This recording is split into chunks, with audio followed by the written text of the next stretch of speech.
I'm Coach Cass. Welcome to the Hub.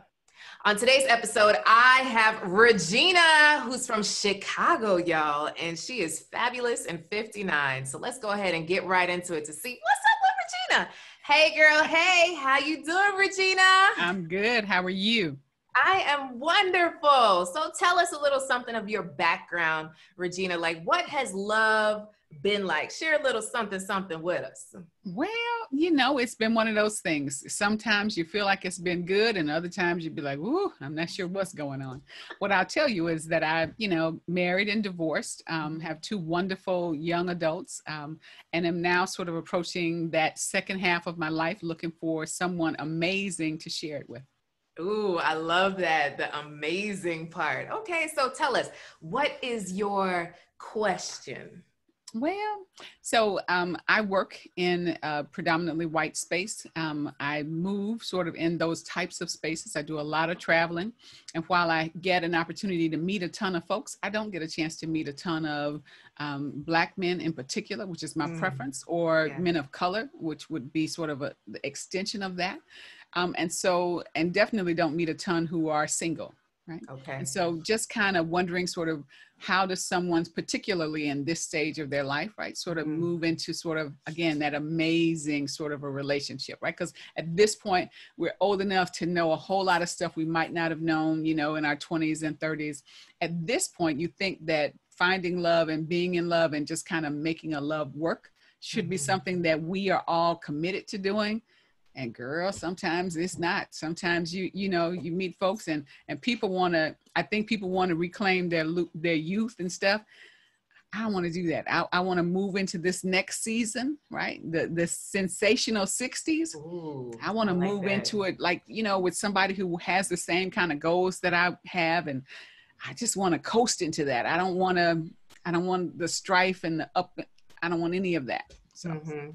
Okay, I understand that, right? So I have definitely had women ask me, well, Coach Cass, I wouldn't mind dating a white man, but I don't know what to do with him. That's essentially what I've been told. And in this time, right, with all of sort of the racial tension, you just like, ooh. Right.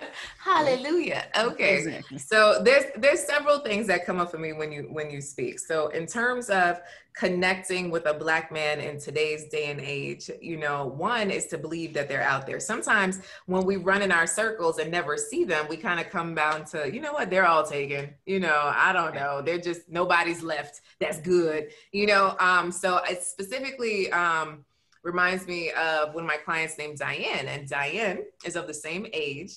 And she met someone wonderful, and he is a chemist and doing well for himself. And she met him online. Okay. Yeah, she met him online. So sometimes we don't see the people in our circles. How do you enter new circles easily? Is it joining a new Facebook group? Is it joining a new meetup group? Is it standing at the supermarket, like there's people everywhere, but the easiest barrier to overcome in terms of meeting new people is online. And there are millions more people online in today's day and age. And there's specific sites for your age range, and there's specific sites that have everyone. And I've had clients meet someone on every site. So I don't necessarily say, okay, well, this is the site to go to. Like she specifically met her man, I want to say it's on Hinge. And I know someone else that met it on Tinder, Facebook dating, Christian Mingle. So, it really is what clicks with you. Cause some sites you might swipe and be like, Coach Cass, like this is not it. That's been my experience. This is so I have tried it. This is so creepy. So that just might not be the site for you. What I realize in certain areas, just your matches or whoever winks at you, whatever, might be creepy. So you might try that site for 2 weeks and then you try another one. The thing is, sometimes we just base all of online dating on one experience that we had. Yeah. How long did you try that online dating experience for? So I actually tried it maybe in total for about maybe 6 months. And then I was like, this is crazy. right? And so I stopped. I didn't start it again. I just recently started, and because a girlfriend of mine said I've had some great experiences, I had some great dates, and I was like, okay, let me try this one more time. So this time it's been a month so far, and it's still kind of creepy or just kind of strange. Or what I will say is, right, the men who you think are, just really confident, really accomplished, they don't say a word to you. Them ones who are not, they step to you in a heartbeat, be like, what's up, girl? Like Ray now. How you doing? Exactly.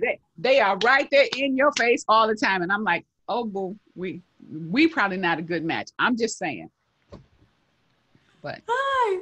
Oh man. So one of the things I definitely want you to think about, and I do have for everyone listening and watching, I do have an online dating starter kit on the website Inspire Many, and in there is really setting your intention for this. Sometimes we kind of jump on the online dating and we start swiping. We're like, okay, this is not it. And then you get frustrated and then you close it down, right? That's right.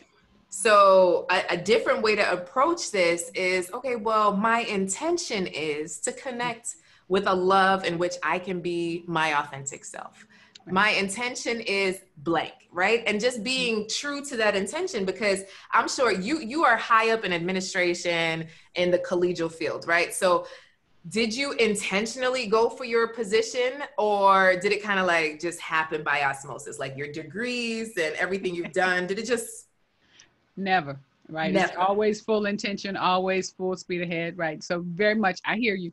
That you got to be intentional about it. You got to, so I had not considered like setting my intention about dating. I mean, clearly, I mean, in my mind, I said, wow, I'd like to be in an authentic relationship, one that's loving and caring and kind, right?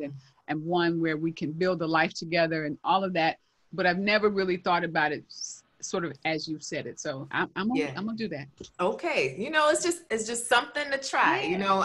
I tell my clients all the time, I push a little, but it's the way I see it is nowhere else in our life we put things in a box, right? With your career, if opportunity comes, you open that door and say, yes.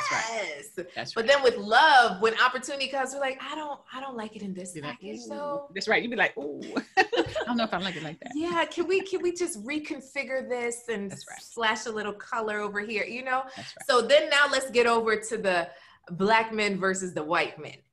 Have you ever dated a white man? Never. And quite frankly, I've only found a couple of them handsome. Okay. I mean, and I don't know sort of like if that's a block, right? Because clearly, but Black men are just fine to me, right? I don't know how to describe it other than they just do it for me, right? Ooh. Maybe Latino men, right? I've seen a couple Asian men who are just be like, but white men, I've never, and part of it I think is having grown up in the 60s, right? So growing up in a time where there was a lot of racial unrest. Yes. Living currently in a time where there's a lot of racial unrest. It's just, there's a part of me that just says, "Ooh," and the thing is, when I have talked to some of my friends, the thing that I've said is, you got to find love where you find it. It doesn't matter whether it's polka dot with green stripes and a pink bow. Take it where you can find it. I don't know if but in my own mind, I've not said that. Okay, so sometimes we don't take our own advice, right? I know. So okay, so at least you said you were open to Latino and Asian. So I'm just saying that in terms of the filters that you're putting on these apps, I want you to be a little bit more open, because you just might swipe into something that's intriguing. I have very close friends that are in interracial relationships, whether it's a white man with a Black woman or a Black woman with a white man, and they're happy. Yes. And I know folks like that. Genuinely happy. Yes. So just to add to, something for you to think about, something to journal about, something to reflect upon, is to think about, what if, God put an amazing man in my life and he just happened to be not Black, right? Yeah. What does that look like? What is the relationship that I want really to feel like? That's where we should base more on than the shade. You know what I mean? Because if you can connect with a white man that wants to understand the Black experience or support it or whatever, he won't get everything. We understand that, right? But if he's willing to support you or uplift you, because I know couples that are white and black. So it's not like, oh, I'm white but I'm Black on it, or I'm Black but I'm white. No. Exactly. I know couples that are white and black, and they get along just fine because they honor each other's experience and they don't judge it, you know? So sometimes it's a fear of judgment of why we, you know, kind of kick some people to the side. Fear of judgment from our friends and family, like, oh, that's what we gonna do? Exactly. Right? Because you know I got at least a couple cousins who would be like, girl, what you doing? We got cousins. But remember, those cousins are not keeping your feet warm at night. They are not rubbing your feet. They're not Netflix and chilling. They're not telling you you're beautiful on a daily basis. You know, so sometimes we hold ourselves back because of the fear. That's true. And you are so right. And also I think it's a fear that they won't understand, and the fear of, you know, not really wanting to have to teach somebody everything, right?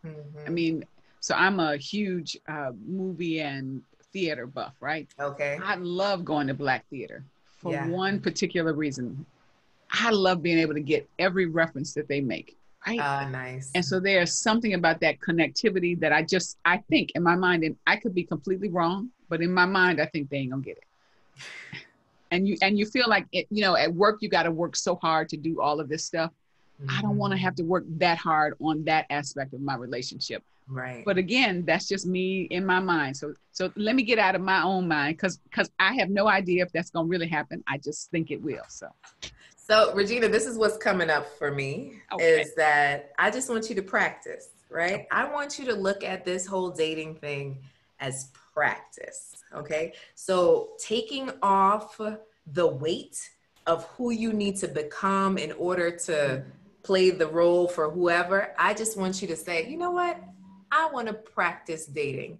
And if something settles and sticks, cool. If it keeps moving, cool. You know, so when you look at this whole thing as practice, because sometimes we prejudge because we're like, oh, this man can't be my husband, you know, and so we don't even give it a chance. That's true. Because we're like, okay, like he doesn't fit into my scheme of things or my role or who I am, you know? So sometimes we prejudge before we even give it a chance to experience it. Okay. So I'm not telling you to sleep with everybody. Let's be clear, right? I'm just saying practice, like some chicken, have a virtual date, you know, play a couple board games, 6 feet distant, walking in a park, you know, like I'm talking about the simple stuff. That's right. But just to see the connectivity, which you talk about, and if it could stick. Okay. I like that. I can try that.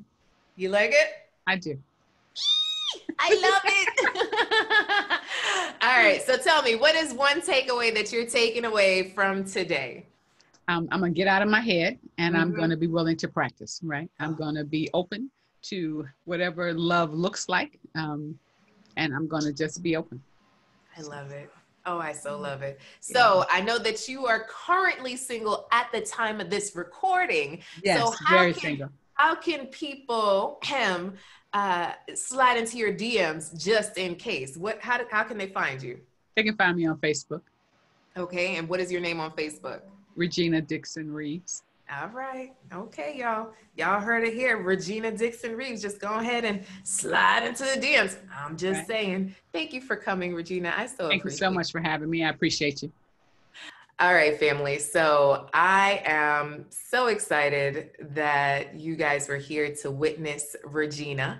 Whether you're listening in or watching, show her some love for being vulnerable. And I know so many of you have been in the same space. So if you've ever been apprehensive to date outside your race, I just invite you to start to think about it's practice. It's just practice, and just see what sticks, because you just never know. You might be surprised. And if you're apprehensive with online dating, go to inspiremany.com, and click on the store. And in there is the online dating starter kit. Go ahead and grab it. It kind of is like we have a candidate tracker in there and how to track your candidates to see if they're really viable. Some of the websites that I want you to check out, my top 7 websites to check out, and some other things in there to really help you journal through your process when it comes to online dating. Let me know how it goes. In the meantime, see you on the next episode. Thanks for tuning in.